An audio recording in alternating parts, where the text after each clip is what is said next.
Chairman, thank you for taking the time to sit down with me for a few moments here. Thank you.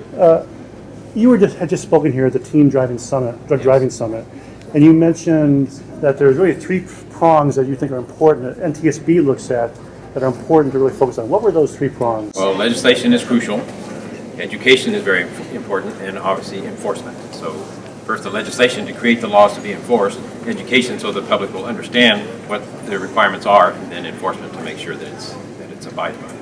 And I know that you have the 10 most wanted list. Yes. That came out a few years back, and you really narrowed it down. And now you look at, it was alcohol impaired driving, but now it's substance impaired driving. Why the change?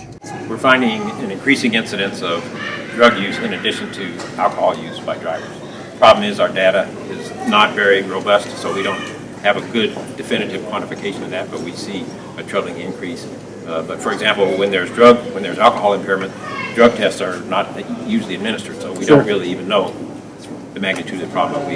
We see from various indicators that it is bad and getting worse, and we know that the popular perception is that, gee, I can drive more safely with a little marijuana than I can without it. So that's a public perception that we're struggling. Is that true, that they can drive safer? No, that is not true. Okay, we know it affects the brain, affects the mind, and there's still a risk on the road. Correct. And you gave a couple of analogies here as far as to the goal of almost getting to 0, it sounded like. Yes. And you mentioned aircraft and trains. What were you mentioned we've done good there.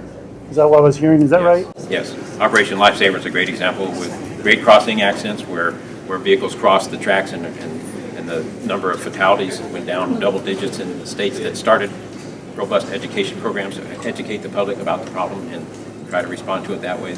That's where this starts, is education. So that we're looking for ways to have double-digit reductions in the numbers of accidents of crashes due to alcohol impairment and alcohol and/or drug impairment.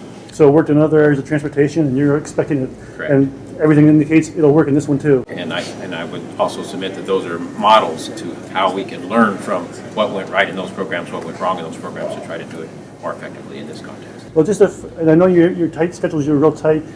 What do we need to do in general now, as far as those that are listening to this? What should they be thinking about? What should they do in this area? The first thing is to get rid of that perception that I can do this safer with marijuana than without.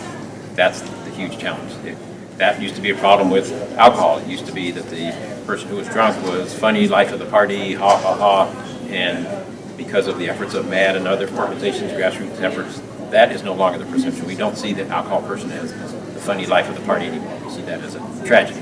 So that's kind of the mindset shift that we need to look at for drug driving as well as alcohol.